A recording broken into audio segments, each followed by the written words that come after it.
দিদি, পশ্চিম বাংলার সবার মুখে মুখে শুধু তোমারই নাম। তুমি তো অনেক দিন বাঁচবে তাহলে। কিন্তু তোমরা কি জানো আমি একটা জীবন্ত লাশ? হ্যাঁ, তাজা মানুষ দাঁড়িয়ে আছে বলে কিনা জীবন্ত লাশ।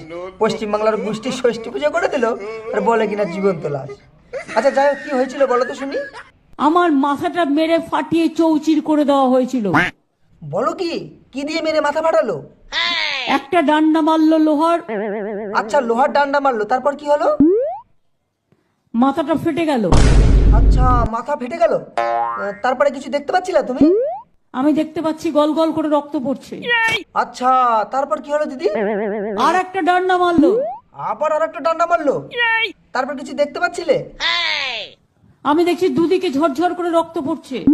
ইসিরে, শুনেই কষ্ট হচ্ছে দিদি। বলছি তারপরে কি ডান্ডা মারা বন্ধ হয়ে গেছিল নাকি আরো মেরেছিল? থার্ড ডান্ডা মারলো। আবার ডান্ডা? ওরা তো